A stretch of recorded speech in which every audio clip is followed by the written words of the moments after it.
Good morning students, welcome back to your video lecture sessions. कैसे हैं आप लोग? हम बात कर रहे हैं chapter number 3 standard 7th changes and reactions. अब तक हमने बात की थी फिजिकल चेंज की, उसकी डेफिनेशन देख ली थी, केमिकल चेंज की भी डेफिनेशन हमने देख ली थी। फिर हमने फिजिकल चेंज में 3 अलग अलग टाइप्स देखे थे। Change in state of matter, एक चीज़ से दूसरे मैटर में जाता है, दूसरे मैटर से तीसरे मैटर में जाता है, बट उसकी केमिकल स्ट्रक्चर क्या रहता है, सेम रहता है, सिर्फ फिजिकल फॉर्म चेंज होता है। फिर हमने देखा था कि भाई कोई भी सॉलिड टू लिक्विड हो जाता है, लिक्विड टू सॉलिड हो जाता है। ये सारी चीज़ें जो थी वो किस में आती थी? It comes in the category of physical change. फिर हमने किसी भी चीज़ को गर्म या ठंडा करने पे कॉन्ट्रैक्शन और उसका एक्सपांशन देखा था, तो वो भी किस में आता है? फिजिकल चेंज में आता है। आज हम बात करेंगे केमिकल चेंज की। तो केमिकल चेंज बाय डेफिनेशन क्या होता है कि कोई भी चीज़ जब केमिकली रिएक्ट होती है तो उसमें से जो कंपाउंड बनता है वो हमें वापस कभी नहीं मिलेगा, और वो जो कंपाउंड मिला वो अलग कंपाउंड मिलेगा in comparison to the products we used. मतलब हमने अगर ऑक्सीजन और हाइड्रोजन को लिया है तो हमें हाइड्रोजन ऑक्सीजन तो मिलेगा, लेकिन वो एक मिक्स बन के एक नया कंपाउंड मिलेगा, उसका नाम होगा वाटर। तो हम यही डिस्कस करने वाले हैं आज के सेशन में। तो स्टार्ट करते हैं। हमारा पहला टॉपिक है द बर्निंग ऑफ फ्यूल्स या फिर कोल।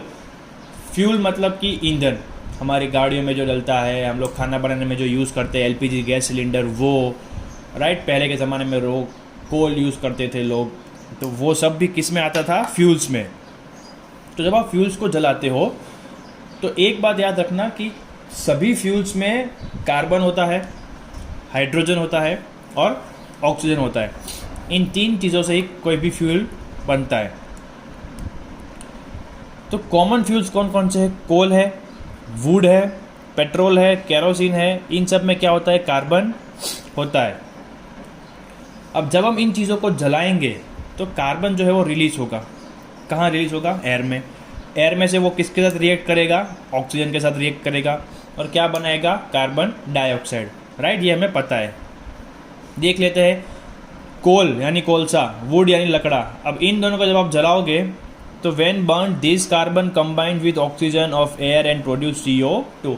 अभी मैंने आपको बताया कि कब आप कोई लकड़ा जलाओगे या फिर कोई पेपर भी जलाओगे, क्योंकि पेपर जो है वो लकड़े में से बनता है, और pages are made from wood, trees काटे जाते हैं। आप जब उनको जलाओगे तो कार्बन प्रोड्यूस होता है, और जब वो ऑक्सीजन के साथ मिक्स होता है तो कार्बन डाइऑक्साइड बनता है। अब जो लाइन लिखी है that is important, this change is irreversible. मतलब कि अगर आप लकड़े को जला रहे हो और आपको कार्बन डाइऑक्साइड मिल रहा है, तो कार्बन डाइऑक्साइड को ठंडा करने से ना आपको लकड़ा वापस मिलेगा, ना आपको कार्बन और ऑक्सीजन दोनों अलग अलग मिलेगा। तो ऐसी चेंजेस को हम क्या बोलते हैं? केमिकल चेंज बोलते हैं, क्योंकि ना हमें हमारे ओरिजिनल प्रोडक्ट्स वापस मिल रहे हैं और ना ही वो चेंज जो है वो रिवर्सिबल है। कैसा है वो? इरिवर्सिबल है, right. On being cooled, CO2 won't give us back the fuel of carbon and dioxide. Won't give us back the fuel or carbon and oxygen. जब इस कार्बन डाइऑक्साइड को ठंडा करेंगे तो हमें ना तो हमारा फ्यूल मिलेगा, ना ही हमें कार्बन और ऑक्सीजन मिलेंगे। दूसरा एग्जांपल क्या है? वुड हमने देख लिया था। अब अगर आगे बढ़ते हैं, other fuels like petrol, kerosene, diesel, natural gas contains mixture of hydrocarbons. बच्चों, हाइड्रोकार्बन्स मतलब कि जो सब्सटेंस के अंदर हाइड्रोजन मतलब कि हाइड्रो और कार्बन यानी कि कार्बन जो C होता है वो प्रेजेंट होता है, ऐसे एलिमेंट्स या फिर ऐसे कंपाउंड्स को कैसे कंपाउंड्स बोलेंगे? हाइड्रोकार्बन कंपाउंड्स बोलेंगे। ऊपर एक चीज़ रह गई थी, when burned it produce CO2 and water vapour. अब देखो, जिसमें कार्बन हाइड्रोजन होगा वो कार्बन डाइऑक्साइड और वाटर बनाएगा, लेकिन जिसमें ऑक्सीजन होगा वो क्या बनाएगा? Water vapour. बात हमें यहाँ पर ये देखनी है कि क्या हमें ये चीज़ वापस मिलेगी, क्योंकि हमने ऊपर ही पढ़ा कि जो सब्सटेंस होते हैं उसमें कार्बन होता है, हाइड्रोजन होता है और ऑक्सीजन होता है। ये रहा, would contains carbon, hydrogen and oxygen. तो जब हम उसको गर्म मतलब उसको जलाएंगे तो कार्बन निकलेगा, कार्बन डाइऑक्साइड बनाएगा, वाटर वेपर बनाएगा, वाटर बनाएगा। बट जब हम उसको ठंडा करेंगे तो क्या हमें हमारे कार्बन, हाइड्रोजन, ऑक्सीजन अलग अलग मिलेंगे, या फिर वो फ्यूल हमें वापस मिलेगा जो हमें जलाया था? नहीं मिलेगा। इसीलिए इन सब को क्या बोलते हैं? This are called irreversible changes and this changes are called chemical change. तो दूसरे फ्यूल जो पेट्रोल केरोसिन होते हैं या फिर हमारे गैस का सिलेंडर जो है उसमें क्या होता है, हाइड्रोजन और कार्बन, इसीलिए उनको क्या बोला जाता है, हाइड्रोकार्बन्स बोला जाता है। अब when burn produce CO2 but can't be reversed back, यहाँ पर भी वही है, पेपर में भी यही था, लकड़े में भी यही था, वुड में भी यही था, कोयले में भी यही था। अब पेट्रोल केरोसिन में भी यही है कि जब आप उसको जलाओगे तो CO2 बनेगा बट वो कभी रिवर्स बैक होगा नहीं। And such changes are called chemical changes. ऐसे चेंजेस को हम क्या बोलेंगे, केमिकल चेंज बोलेंगे, क्योंकि एक हमें प्रोडक्ट जो मिल रहा है वो हमारा जो प्रोडक्ट हमें मिल रहा है वो जो हमने केमिकल रिएक्शन चालू किया था तब जो हमने डाला था उससे बहुत ही अलग मिल रहा है। मान लो कि हमने केमिकल रिएक्शन में डाला था कार्बन और ऑक्सीजन, दोनों गैस है, राइट, बट दोनों अलग अलग है। ऑक्सीजन से हम सांस ले सकते हैं, बट जब उनको मिक्स करेंगे तो कार्बन डाइऑक्साइड बनेगा, जिससे हमारी बॉडी को तकलीफ हो सकती है अगर हम उससे सांस लेंगे तो, राइट, क्योंकि कार्बन डाइऑक्साइड हम बाहर निकालते हैं बॉडी में से, जब सांस बाहर छोड़ते हैं तो अंदर लेते नहीं है। तो वो कार्बन और ऑक्सीजन दोनों से क्या है, डिफरेंट है, और जब हम लोग कंडीशन रिवर्स करेंगे तो हमें अलग अलग मिलेंगे नहीं, राइट। ऐसे चेंजेस को क्या बोलेंगे, केमिकल चेंजेस बोलेंगे। ये था उसका पहला टॉपिक, बर्निंग ऑफ कोल। अब हम बात करते हैं उसी केमिकल चेंजेस के दूसरे टॉपिक की। तो बच्चों दूसरा केमिकल चेंज जो है वो है रस्टिंग। रस्टिंग आपको पता है क्या है, काट लगना, राइट। अब ये काट लगता कैसे, हमें तो केमिकल प्रोसेस देखना है। हमने पहले के चैप्टर्स में या फिर पहले के स्टैंडर्ड्स में इतना पढ़ा है कि लोखंड के सलिए को या फिर लोखंड के टुकड़े को अगर आप पानी में छोड़ दोगे तो उसके ऊपर काट लग जाएगा, अगर उसके खुली हवा में छोड़ दोगे तो भी हवा में जो मॉइस्चर होगा उससे वो क्या हो जाएगा, उसको काट लग जाएगा। हमें ये देखना है कि ये लगता कैसे है, how is it possible, right. हम केमिकल चेंजेस पढ़ रहे हैं, हम केमिकल चेंज पढ़ रहे हैं, तो देख लेते हैं। When a piece of iron is left in moist air, मतलब कि भेज वाली हवा जो होती है, राइट। अभी जो मानसून सीजन स्टार्ट हो गया, कल से सब जगह अच्छी बारिश हो गई है, तो ऐसी एटमॉस्फेयर में जहाँ पर हवा में भेज बहुत है, अगर ऐसे सिचुएशन में हम आयरन को छोड़ देंगे तो a red brown solid is deposited over it. अगर हम किसी भी लोखंड को ऐसे हवा के एटमॉस्फेयर में जहाँ पर भेज है खुला छोड़ देंगे, मॉइस्चर एटमॉस्फेयर में, तो उसके ऊपर एक रेड ब्राउन सॉलिड जो है वो डिपॉजिट होगा, जिसे हम क्या बोलते हैं, रस्ट बोलते हैं, राइट, काट। वो देखते हैं हम कैसे होता है। अब क्या होता है, iron combines with oxygen and moisture. अब जब हमने लोखंड के टुकड़े को हमने बाहर छोड़ दिया खुले में, तो खुले में क्या होगी, हवा में कौन कौन से गैस है, बहुत सारे हैं। तो ये जो आयरन है वो किससे रिएक्ट करेगा, वो रिएक्ट करेगा ऑक्सीजन गैस के साथ और वाटर वेपर, भेज मतलब कि पानी, मतलब कि वाटर वेपर, उसका फॉर्मूला क्या होगा, H2O, राइट। तो ऑक्सीजन के साथ और मॉइस्चर के साथ जब वो रिएक्ट करेगा तो वो बनाएगा एक नया सब्सटेंस जिसे बोलते हैं रस्ट, काट। जो ब्राउन कलर का सब्सटेंस बना उसे क्या बोलेंगे, रस्ट बोलेंगे, काट बोलेंगे। This process is called rusting.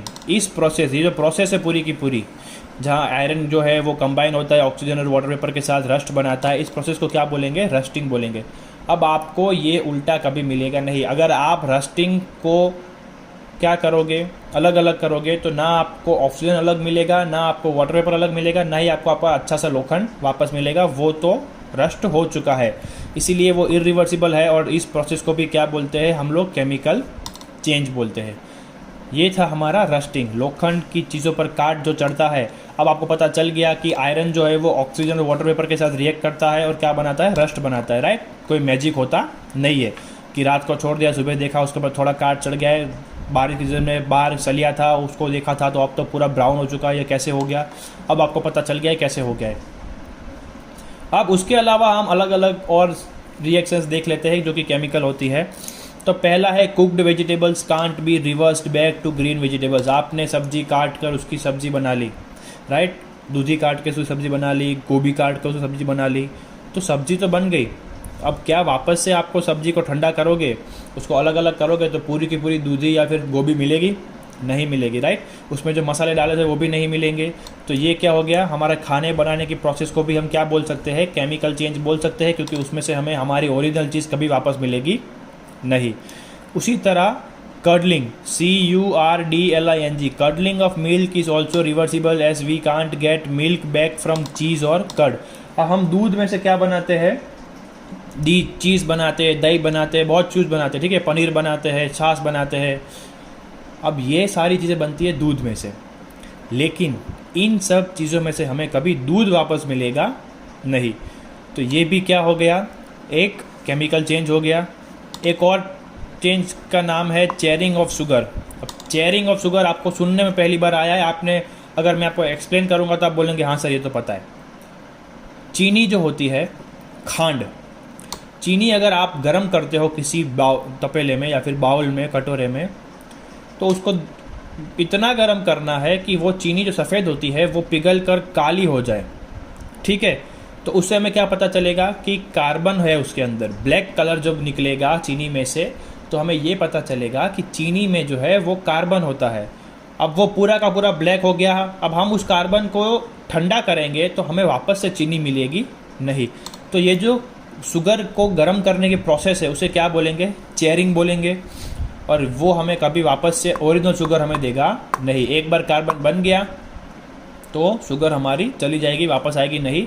इसे भी क्या कहेंगे हम, केमिकल चेंज कहेंगे, क्योंकि वो कैसा है, इरिवर्सिबल है, राइट। एक और टॉपिक जो, एक और प्रोसेस जो है वो है the digestion of food and the process of photosynthesis. अब डाइजेशन ऑफ फूड, आपने खाना खा लिया, उसके बाद आपकी बॉडी उसको छोटे छोटे एटम्स में और मॉलिक्यूल्स में तोड़ लेती है, जिसे हम एनर्जी बोलते हैं, जिससे हमें पूरा दिन काम करने की शक्ति मिलती है। अब हम खाना खा के बैठे रहेंगे, एनर्जी यूज़ नहीं करेंगे, तो क्या मुंह में से पूरा खाना बाहर निकलेगा नहीं। It is not reversible, right, it is irreversible. आपने जो भी खाना खाया है वापस से आपके मुंह में से वो बाहर नहीं निकलेगा। अगर आपको वॉमिट भी होती है तो पूरा का पूरा खाना नहीं निकलेगा, वो लिक्विड फॉर्म में निकलेगा, क्योंकि आपने उसको चबा के डाइजेशन प्रोसेस अंदर स्टार्ट हो गया था। और वैसे ही कोई भी नॉर्मल कंडीशन में आपको खाना आपकी बॉडी में से, मुंह में से वैसा का वैसा बाहर आएगा नहीं। तो हमारे खाने की जो डाइजेशन प्रोसेस है हमारे स्टमक की, वो भी कैसा है, एक केमिकल चेंज है, क्योंकि वो भी इरिवर्सिबल है। और लास्ट में है प्रोसेस ऑफ फोटोसिंथेसिस, मतलब कि पेड़ पौधे जो सनलाइट, वाटर और ये कार्बन डाइऑक्साइड यूज़ करके जो बनाते हैं अपना खाना, ग्लूकोज और ऑक्सीजन, ये है हमारे फोटोसिंथेसिस की रिएक्शन। तो वो भी हमें कभी वापस से, जब हम ग्लूकोज और ऑक्सीजन को वापस से भेज देंगे या फिर उल्टा करेंगे, तो हमें ना ही तो वाटर मिलेगा, ना ही हमें उसमें से सनलाइट मिलेगी, ना ही हमें उसमें से कार्बन डाइऑक्साइड मिलेगा। तो फोटोसिंथेसिस जो है वो भी कैसी प्रोसेस है बच्चों, it is an chemical change जो कि इरिवर्सिबल है, राइट। तो यहाँ पर आपका केमिकल चेंज खत्म होता है। अब हम बात करेंगे आगे के वीडियोस में केमिकल रिएक्शंस जो है वो कौन कौन से टाइप्स की होती है। 5 मेजर रिएक्शंस है, वो आपको पढ़नी है, 5 टाइप्स है, राइट। तो आज का वीडियो रिएक्शन यहीं पर ख़त्म करते हैं। नेक्स्ट वीडियो में मिलेंगे अगले टॉपिक के साथ। तब तक कीप स्टडिंग। आपका नीचे होमवर्क लिखा हुआ है, वो आपको समझा देता हूँ। पहला है एक्सप्लेन बर्निंग ऑफ फ्यूल्स। आगे के पेज का पूरा आपको लिख देना है बर्निंग ऑफ फ्यूल्स का, राइट। वो पूरा पेज आपको वैसा का वैसा ही लिख देना है। व्हाट इज़ रस्टिंग, रस्टिंग क्या है वो आपको यहाँ से लिखना है। ये जो 4 पॉइंट है वो है आपका रस्टिंग। अब नेक्स्ट क्वेश्चन है explain rusting with diagram and activity. तो आपकी टेक्स्ट बुक की PDF जो मैंने आपको भेजी है, वहाँ पर 3 टेस्ट ट्यूब वाला एक डायग्राम है, वो आपको ड्रॉ करना है। और वो जिस एक्टिविटी का डायग्राम है आपको वो एक्टिविटी लिखनी है। आपको समझाना है कि भाई रस्टिंग जो है वो किस चीज़ में होगा। तो वो जो 3 टेस्ट ट्यूब है उसमें एक में पानी भरा हुआ है, उसे खुला छोड़ दिया हुआ है, मतलब कि पानी भी है और हवा भी है। एक टेस्ट ट्यूब में ऊपर से बंद कर दिया है और जो लोखंड को है उसको पानी के अंदर डाला है। और तीसरी टेस्ट ट्यूब में पानी नीचे रखा है, बीच में एक सपोर्ट रखा है और उसके ऊपर खिल्लियाँ रखी है और ऊपर से बंद कर दिया है टेस्ट ट्यूब को। तो हमें ये पता लगाना है कि काट किस में लगेगा। तो बच्चों काट लगेगा A वाली टेस्ट ट्यूब में। वो आप पिक्चर जब देखोगे तो पता चल जाएगा। उसमें लिखा है रिजल्ट में कि भाई रस्टिंग होने के लिए क्या चीज़ें चाहिए। एक तो ऑक्सीजन चाहिए, मतलब कि खुली हवा चाहिए, और दूसरा मॉइस्चर यानी कि पानी चाहिए। अगर ये दोनों चीज़ होगी तभी रस्टिंग पॉसिबल है, वरना रस्टिंग हो पाएगा नहीं।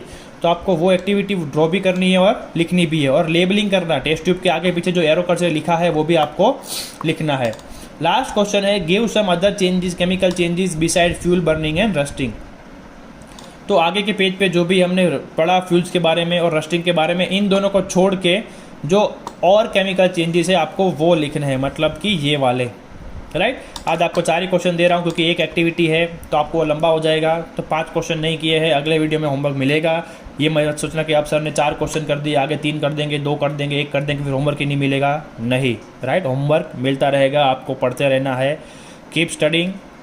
और बहुत कम बच्चों की PDF जो है वो आ रही है मुझे, मैंने बोला है कि आपको पिक्चर्स नहीं भेजने हैं, पीडीएफ नहीं आती है तो आप यूट्यूब से सीख लो, लेकिन बहुत कम बच्चों की पीडीएफ आ रही है मुझे। आधे बच्चे होमवर्क कर भी नहीं रहे, या फिर कर रहे हैं तो भेज नहीं रहे।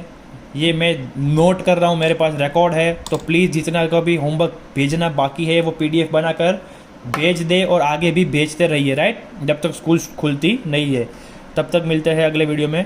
Good bye, take care.